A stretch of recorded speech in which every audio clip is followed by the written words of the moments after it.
On möödunud umbes pool aastat, kui me viimati Meomaad külastasime. Ja nüüd ongi käes see aeg, kui me saame natuke lähemalt tutvuda nii Peritiga kui ka Meomaa külaga. Alustamegi oma saadet selle sama pingi pealt, kus me sügisel lubasime teile, et Meomaa küla saate jooksul saate te teada, mille poolest erineb Periti kass Tondu Meomaa küla teistest kassidest ning miks kannab Perit endaga kaasas kivi. Nüüd on Peritil see suurepärane võimalus meile kõigile saladusloori kergitada. No Esko juba lahkub arenitaga. Tondu on üks suur tont, must kass, aga mille poolest ta siis võib-olla erineb teistest on see, et temal oli au olla minu luulekogu reklaamivaks plakatikassiks või plakatipoisiks. Et minu luulekogu Meomaa ümisevad tuuled ilmus 2019. aasta augustis ja siis meie Tondu otsustas, et tema reklaampildi peale ilusti tuleb selle luulekogu kõrvale. Üks tühi aknaruut vanamaja küljes ja Tondu ja siis luulekogu on siin. Et see on siis selle Tondu lugu. Okei, väga meil praegu ei ole Tondut kuskil Tondu kuskil luusib ringi ja äkki me teda pärast näeme. Võib-olla saame pärast kaadrit. Jah, nüüd on ta juba natuke kobedam, siin on ta väga noorukene. Ja siis kiviga on selline asi, et jällegi seoses mu luulekoguga, need kohad, kus ma oma luulekogu esitlusi tegin, siis ma mõtlesin, et oleks tore, kui oleks kaasas Meomaa küla üks kõige iidsem elanik või asukas, ütleme siis asukas. Ja see on ümarkivi, Kännu emma vana kapsakivi, mida kasutate siis kapsaste tegemisel, kapsaste hapendamisel. Raskusena? Jah, raskusena. Ta on väga ilus ümar, mõnus silitada ja tema oli siis minuga kaasas ja ma kannan teda vahel siiamaani kaasas. Praegu on ta Meomaa Kiigemäel ja kiigub, me pärast näeme ta. Okei, väga hea ja Perit, ma saan aru, on lubanud meile täna siis Meomaa külas ekskursiooni teha ja rääkida erinevatest siis kohtadest ja inimestest, kes on siin elanud. Et näitame seda küla teile natukene ja alustuseks lähme kohe 4 tee ristile vana maja juurde. Maja juurde, keda ma oma luuletustes nimetangi vanaks majaks, Meomaa vana maja. Ja suundume sinna. Esko, tule ka meiega ühes.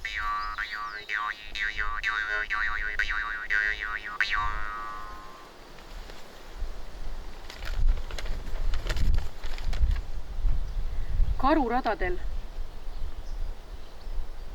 Metsa taga kaerapõllus, kus kõik inimteed saavad otsa, käivad karu 2 pojaga. 3 tumedat kogu tatsavad hallist haavasalust välja. Kõige suurem ajab koonu püsti ja nilpsab keelega õhust. Kas minek on prii või tuleb pageda? Mina istun samal ajal küla keskel teeristil, ega tea neist õhtustest tatsajatest veel midagi. Sirutan selga ja katsun ärevust turjalt maha raputada. Jälle on ta mind kätte saanud. Kui kuulen möödujalt karudest, ärkab minus miski. Tean, et tuleb minna. Just täna, mil kuusemets on vaikivalt tume ja selle soppidest tõuseb aura vudu. Karurajad avavad end vaid sellele, kes oskab inimilma unustada ja maha jätta.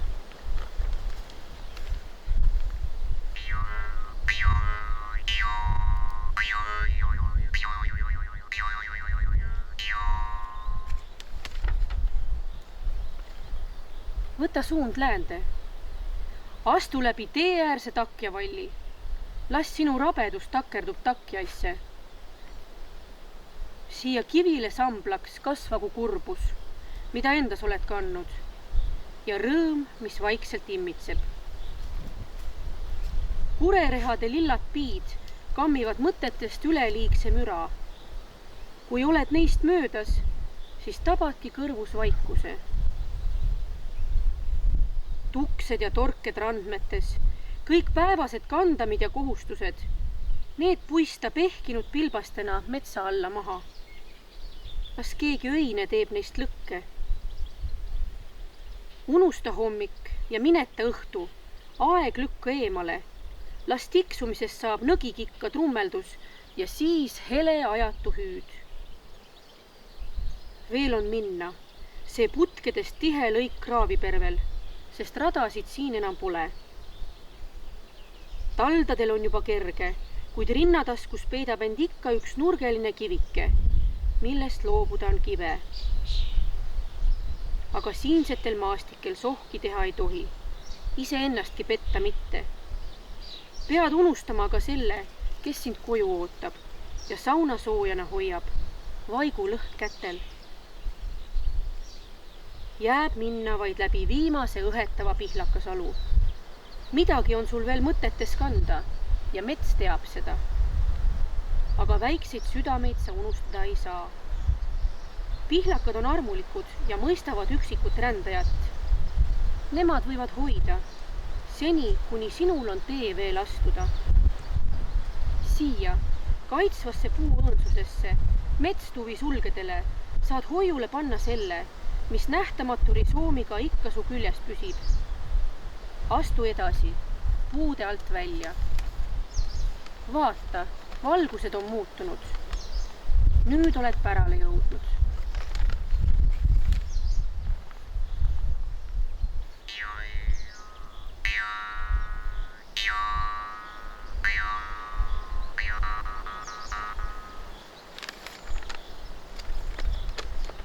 Seisan põlluservas ja üle minu voogab niiske hämarus.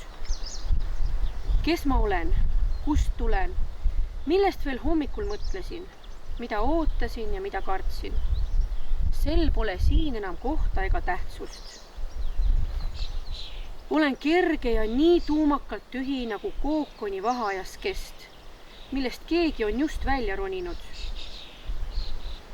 Jõudnud karu radadeni, unustanud ja maha jätnud kõik, mis teeb sammud valjuks ja reetlikuks. Seisan ja näen, kuidas põõsapuhmad metsa ääres liikuma hakkavad ning kõrred vajuvad kahele poole laiali. Raputan turjakarvu ja tatsan metsast välja.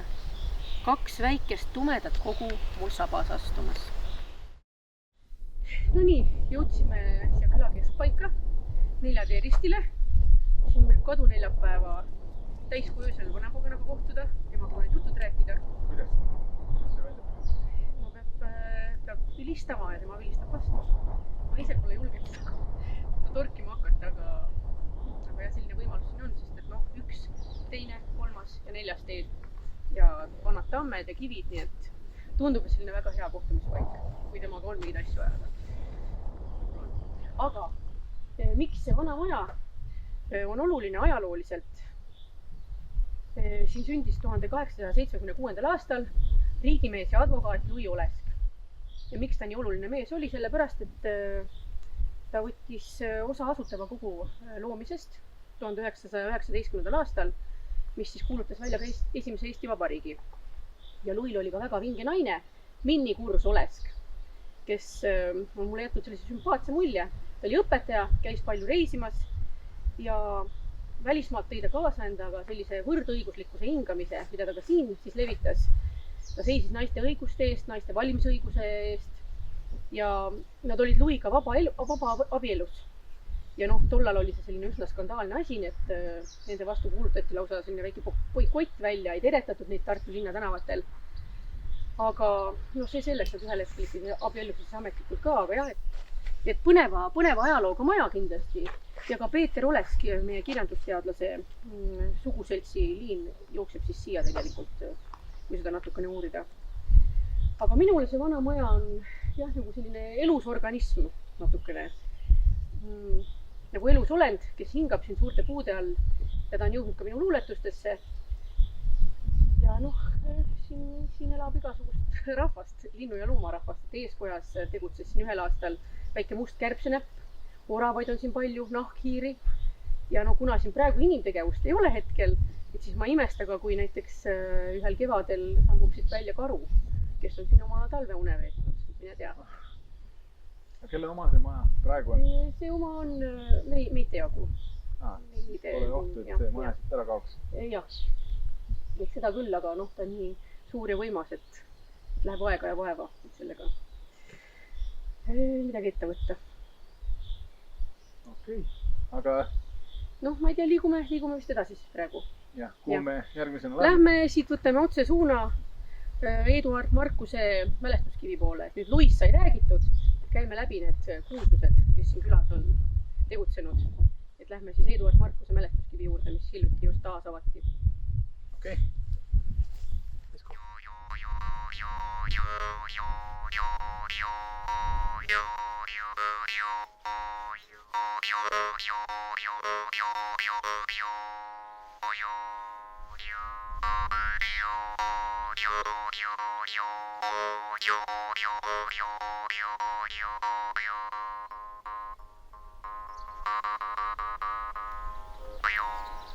Jõudsime Eduard Markuse kivini.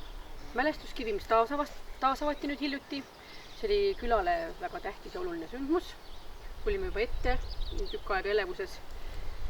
No selline poiss ta siis oli. Eduard, ehk siis sõpradele Edu võib-olla. Esko! Esko võib siin ära karude juurde minna, siin on meil palju karusid. Ma võib-olla temast ei hakkakski midagi niimoodi ajalooliselt rääkima, ma loen ühe luuletuse, mis mul sündis ja mõeldes Eduard Markusele, sest paaril korral mulle unenäos ilmutas üks kummaline kuju sinne pikkade saabastega istumas kuskil meomaal, vahel tee ääres, vahel metsatukas ja ma ei saanud algul pihta, et kes see võiks olla, aga ühel hetkel siis ma hakkasin nagu aimama, et kes see võiks selline olla. Et see oligi Edu, ma arvan, kes tahtis ennast näidata mulle minu unenäos. Ja ma loen selle loo ette.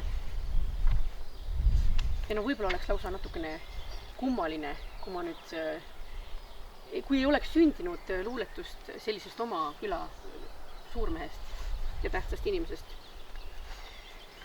Me oma küla Edu. Kui juhtud jaaniööl naabrihabemikuga Kiigemäele viimaseks lõkkeliseks jääma, võid kuulda lugusid, mis elavad su ümber, kuid mida pole osanud veel märgata. Kustuva lõkke ääres istudes vuhiseb äkitselt öise lõunatuule puhang üle söe silmade.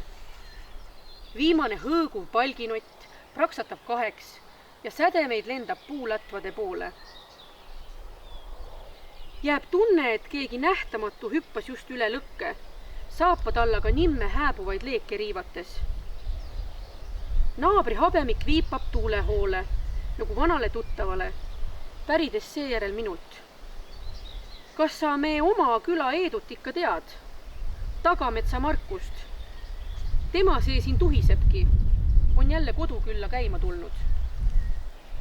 Maikuu algul, kui ilm muutub ereroheliseks, õhk heliseb ja rajad värelevad kutsuvalt, tõmbab Edu kaugel suure ookeani taga jalga oma vanad 7 penikoorma saapad ja astub pikkade sammudega sünnikodu poole. Iga sammuga mõõdab ta enda jalge all veerevat maad, kaardistab ja vaatleb, sest see tung tuksub tal veres. Väsimatu otsija, uitaja ja uudistaja tuleb nüüd koju. Külla jõuab ta ikka õhtuhakul, tõusva udu ja ööbikutega koos, toomingate valenduses ja kruusakõrinal saabaste all.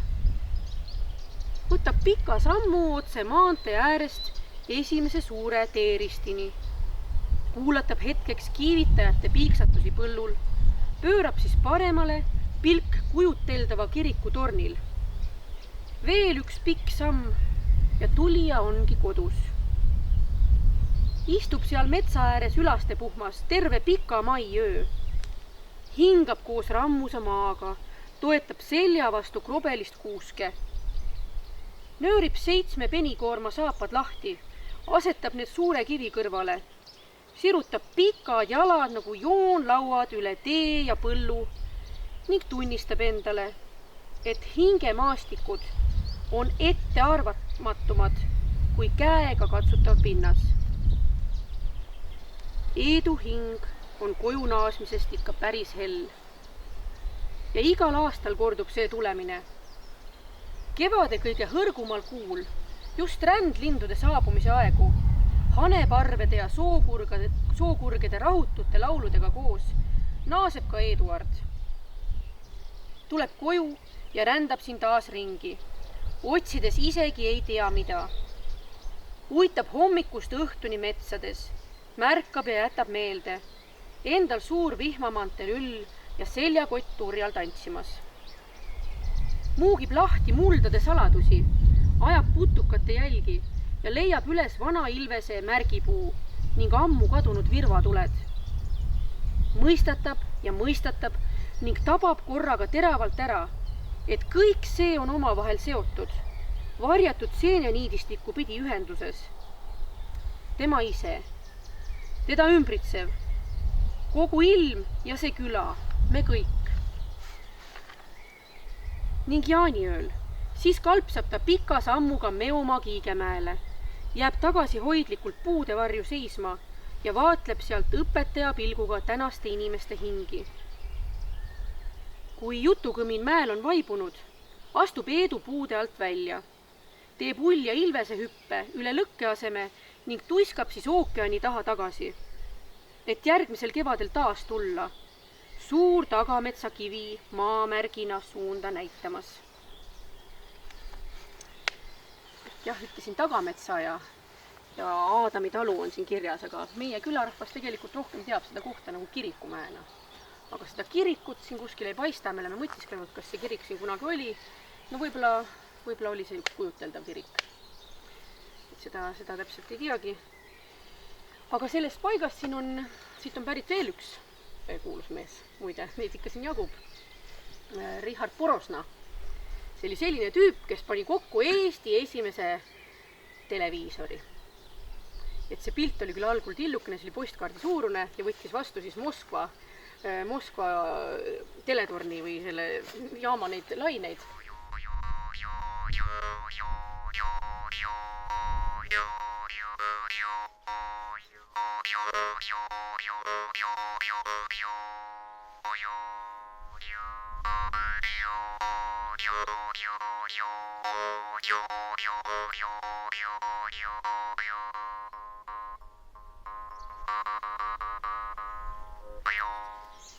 Nii, jõudsime Meomaa Kiigemäele ja siin on siis see Kännu emma vana kapsakivi, mis on teinud ära tubli töö oma elu jooksul. Nüüd ta peab pensionipõlve ja käib siin maikuus kiikumas mäe peal. Ta on väga hea sile ja talle meeldib, kui teda kõrva tagant sügatakse, siis ta hakkab väga vingeid vanu lugusid rääkima, nii et võite proovida. Ma korra katsuksin, kui raske sul seda kaasas kanda oli. Ütleme, et raskem kui luulekogu. Raskem kui luulekogu, jah. Oi, see on tõesti. Ilus kuju on küll. Aga ja väga sile. Ma panen siia tagasi kiikuma. Ta käis Tartus ära ja Kuusal ja kas ma võtsin ta palale ka vist kaasa või? Ja Alatsiskivil ka. Ja, nii et ta on ikka natukene rändal ringi küll. Panid enda kõrvale? Jah, lasin kulksuga maha. Nii väärt elaniku ja asukat ei tohi kulksuga maha lasta. Aga kuna see, nagu sa ütlesid, et see kivi räägib erinevaid lugusid, et kas ta on rääkinud ka sulle seda lugu, kuidas see Meomaa üldse sellise nime sai, Meomaa küla? No natukene vist isegi on, jah. Ma ise vähemalt mõtlen nii, et see Meomaa nimetus, kõik alati mõtlevad, et miks see ära lõigatud A seal, et võiks olla Meomaa, aga ta on nagu ühe A-ga Meomaa. Et muidugi kohe siis võiks ju lahutada, et Meomaa, et meie külaelanike maa, Meomaa. Aga mulle endale meeldib rohkem mõtelda nii, et see Meomaa on kuidagi läbi aja niimoodi nagu keeleliselt mugandunud, et äkki oli algul mäemaa, kuna siin on palju mägesid, me praegu oleme ka kõige kõrgemal, künkal siis keset küla. Need nimetused üldse, mis siin külas on, siin on väga palju mäega seotud nimetusi. Kirikmäe, Müüramäe, Maasikmäe, Kukemäe. Et just nagu väiksed mäepojad siin kõik laiali. Et see küla on, ma arvan, et see on mäemaa ja et mäe oma. See on sinu enda teooria? No me oleme siin omavahel seda natukene arutanud, jah. Et üks ja teine on lisanud ja niimoodi ma mõtlengi. Ja see Kiigemägi, kus me praegu oleme, ja ma arvan, et see on juba olnud väga kaua selline inimeste koondumiskoht, sest kõrgemad kohad ju ikka kutsuvad lõkkeid tegema ja siingi meie teeme alati jaanituld, volbrituld. Ja kunagi on see mägi kandnud ka nime, kutsuti nagu Hiiemäeks. No meie ise ütleme, et Meomaa Kiigemägi. et võib-olla mingil ajal see hiie staatus kui selline, seda pidigi natuke salajas hoidma või varjama, et keegi nagu kurja ei teeks, et siis äkki kadus see Hiiemäe nimetus niimoodi ära, niimoodi vajus kuskil allapoole, et on Kiigemägi. Aga seda mäge on siin käinud vaatamas ka Eesti pühapaikade uurija Ahto Kaasik on käinud siin seda kohta kaardistanud, et vanad puud asuvad tegelikult rohkem seal allpool, et seal on meil ka kakupesakast, kodukakk elab siin, seal on tammed ja pärnad. Ja ega siin olla, minu meelest on siin päris hea tunne nagu olla, et seda lõket teha ja et on olemas suur lõkkekoht seal ja siis on väiksem lõkkekoht, et ma ise käin siin tütardega vahel, teeme lihtsalt niisama õhtuti, teeme tuld ja kuulame kakku hüüdmist, hüüame ise vastu. Nüüd läks see Meomaa nimetuse jutt läks kohe pikale, aga ei, aga see on tõesti väga selline koht, mis oled siin vaikuses ja kuuled, linnud laulavad, ei jõuagi ära lugeda, kui palju linde siin korraga oma viise ümisevad ja tore, et sa just lindude teemat ka veel puudutasid, sest et hiljuti käis siin Veljo Runnel, kes on väga hea Eesti lindude tundja ja linnuhäälte tuvastaja ja lindistaja, tal oli terve öö siin üleval oma mikrofon ja ta siis sai peale, lindistas kodukakkude sellise kevadise armudueti. Nii et see oli väga põnev ja isegi kuskilt kaugelt jäi röögatav rebane peale. Ja siis minu meelest ma ikkagi kuulsin seda vanapaganat ka, kes käis seal teeristi peal, aga siin on nii hääd inimesed, et keegi temaga seal asju ajanud too õhtu. Nii et tuleb välja, et see Meomaa küla on ikka tõeline pärl nii-öelda, et siia tulevad väga erinevad inimesed, oma ala professionaalid kuulama, vaatama, kaardistama. Jah, kui nii mõelda, siis tõesti, et siia on sattunud. Me oleme siin küll nagu natukene nagu nurga taga ja pigem hoiamegi võib-olla ennast natuke just saladuses ja niimoodi siin oma ette. Aga näed, head inimesed ikka leiavad see tee, et midagi põnevat siit uurida. Nemad ise leiavad või olete te kutsunud? Ise on ikkagi leidnud. Ma võib-olla natukene seda kakkudest rääkisin ja siis inimene vaatas, et et näed, et kakud seal on, et lähen lindistan. No niipidi nagu. Aga et ei reklaami ennast niimoodi ise nagu väga hõisates. Pigem kõik, mis tuleb, see tuleb niimoodi ise tasapisi. Berit, sinu loomingus on ka kajastunud väga palju selline Meomaa küla õhustik ja kõik see, ütleme, sinu tundmus ka selle Meomaa külaga seoses. Et kuidas sa seda oskad kirjeldada või? Jah, ma pean ütlema, et ega see kirjutamissoon läks rohkem lahti siis, kui ma jõudsin omadega siia Meomaale. Et see luulekogu Meomaa ümisevad tuuled, et need alguse luuletused, need on veel sellised linnamaigulised, aga seda luulekogu võibki vaadelda kui kulgemist linnast maale ja ka kulgemist läbi aastaaegade ja ka kulgemist läbi Meomaa looduse ja Meomaa erinevate aegade. Ja kas või siin tõesti põllu peal õhtuti toimetades, pannes seemneid mulda või küla vahel lastega ja koeraga jalutades või metsatukas seeni korjates. Et need on need hetked, mis inspireerivad ja mis panevad kirjutama, et vahel tulevad need luuletused nagu sähvatused kuskilt, et ta on kohe valmis, lähen tuppa, ma panen ta paberile ja on ta olemas, aga mõni luuletus tuleb sinuni nagu aeglaselt, kuidagi tahab settida, võib-olla igal õhtul sa mõtled tema peale ja siis ühel hetkel on ta valmis. Et siin on mul nii lühemaid on küll vähem, kui pikemaid tekste, et ma ise nimetan neid luulelugudeks, sest nad ikkagi on nagu mingid lood. Nad on pajatused, vabaväärsilised pajatused, aga just pühendusega loodusele võib-olla loeksin siit ühe lühema teksti, et oluline on märgata ka neid looduse kas tohib neid üldse pisiasjadeks nimetada, minu jaoks on nad kõik väga, väga suured asjad, et ega see küla ise ka, et võiks ütelda, et linnast, kui sa tuled maale, et sa lähed justkui suurest maailmast väiksemasse, aga minu jaoks toimus siin just nagu mingi avardumine, et see küla ja need maastikud siin, et need on minu jaoks tohutud, lõputu selline pinnas ja avarad maastikud, kus siis ammutada seda inspiratsiooni. Aga praegu ma loen ühe põdrakanepile kirjutatud teksti, et praegu veel põdrakanep alles sirgub, et selle õiteajani on veel aega, aga siis juba nagu eelpühendusega põdrakanepile. Põdrakanep. On käes see aeg suvest, mil põdrakanep õishaaval kõrgusesse kiirgab ja kumab metsavälu violetseks uneks. Kui tillukeste õite heliredel end ühel juulipäeval mänginud lõpuni on lahti, sa peatu korraks ja võta mahti. leida iseenda algus üles. Ehk seal, metsavälul, põdrakanepi tihedas müüris, ta end peidabki. Väga kaunis. Ja kas see luuletus tuli nii-öelda hoobilt kohe või võttis ka natukene aega? See oli selline luuletus, mis tuli üsna hoobilt.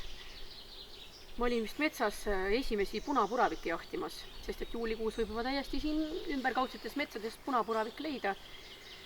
Ja siis oli seal ka põdrakanep oma uhke violetse müüriga ja nii see tuli. Aga sa mainisid enne ka, et sul ongi mõned luuletused, mis võtavad natukene rohkem aega mõelda ja tunda ja olla. Et näiteks see luuletus, mille tõttu sa võitsid ka Liivi luulepreemia, oli just selline luuletus, nagu ma aru saan, mis natukene võttis aega. Jah, see puukeru lugu võttis tõesti natukene rohkem aega. Ma isegi hakkasin pärast nagu meenutama, et kuna täpselt see tema algushetk oli. Ja siis ma jõudsin oma meenutustega sinna, et ma käisin naabri juures saunas. Ma käisin vana Aruotsal naaber Asta juures saunas ja kuidagi tookord oli nii, et ka mina kütsin seda sauna. Peremeest ennast polnud algul kodus ja ma tema puukäruga tegelikult vedasin tema kuurist, tema sauna puid. Ja kuuldes seda, kuidas tema puukäru tegi nagu mingi loksu sisse ja kuidas tema häälitses, siis ma hakkasin selle peale mõtlema, et igal ühel meil kodus on mingid tööriistad või mingid argised asjad. Kas nad teevad mingit heli või jätavad meile mingil muul moel nagu selliseid märguandeid. Et võib-olla me oma koduses keskkonnas oleme sellega nagu nii ära harjunud, et me ei pane seda tähele. Aga kui sa lähed mujale ja kuuled seda teist puukäru laulukest, siis sul tuleb see enda puukäru meelde. Ja siis ma hakkasin selle enda puukäru peale mõtlema. Ja üldse selle aja kulgemise peale ja siis ta läks selliseks nagu süvitsi, hakkas jooksma see idee. Ja tükk aega ta laagerdus. Ja siis lõpuks ta niimoodi tõnkadi lõnk veeras valmis. Ja veeretas sulle Liivi luuleauhinna. Jah, mis on minu jaoks ikkagi väga suur asi. Väga. Ja selles luuletuses on ka selline nagu eriti kuidagi tulnud esine selline õhtune olustik, et ühes intervjuus sa oled ka maininud, et nii-öelda selline õhtune nii-öelda maagilisus või selline eripära tulebki välja ja see annabki üha rohkem inspiratsiooni. Jah, kui ma vaatan neid oma tekste ja üldse oma sellist kulgemist, ma olen ikkagi õhtu inimene, võib öelda lausa ööinimene. Et need öökullid, kes meil siin ka kõik on, kõrvukretsud seal männikus ja need kodukakud, kellest ma natuke rääkisin, et koos nendega ma huikan ja koos nendega ma kirjutan. Et kuidagi päevane aeg läheb nii nagu selliste argitoimetuste rütmis ja siis õhtul sa saad sellise oma nagu hingamise. Siis juba pere magab ja võib-olla ise teed veel õhtul külatee peal mõne väikse jalutuskäigu. Et see õhtune aeg vist jah, kuidagi nagu kumab rohkem mu tekstides. Et see on selline keskendumise ja ise omaette olemise aeg. Nii et me jääme veel neid erinevaid tekste siin üha rohkem ootama ja ootame ka su järgmist luulekogu kindlasti. Aga kas ma saan õigesti aru, et sul on nii-öelda proosa kirjutamine praegu käsil või oled juba lõpetanud? Veel tegutsen sellega.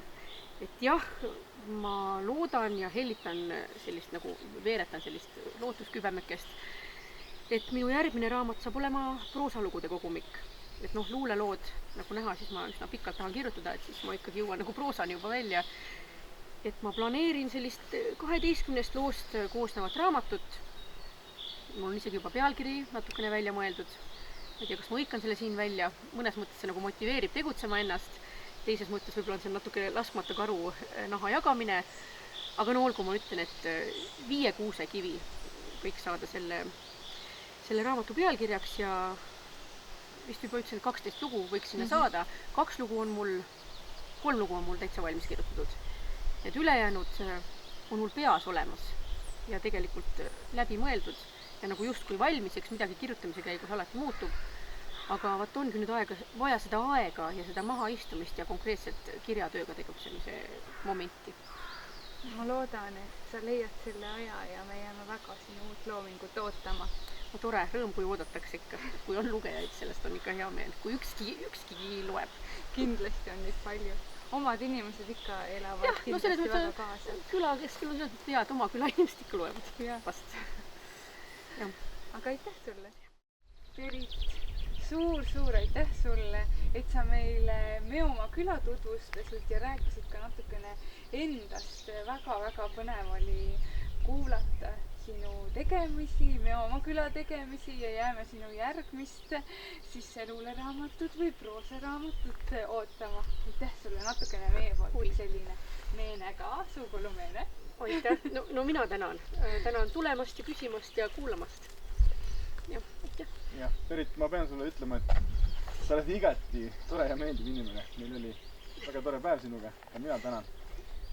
Ja nagu ka teie vaatajad kõik teate, siis tänapäeval on meil suurepärane võimalus internetist otsida infot kõige kohta, kuid väikeste külade kohta sealt suurt ei leia. Selle jaoks tuleb ikkagi tulla külasse koha peale ning rääkida kohalike inimestega. Täname veel kord Beritit ja teiega kohtume juba järgmistes saadetes. Jah, aitäh. Ja sulle üks kapsakivi, väikene seeme ja sulle üks kapsakivi, väikene seeme. Hange kodus kasvama, siis saate Meomaa suured kapsakivid endale. Suur aitäh!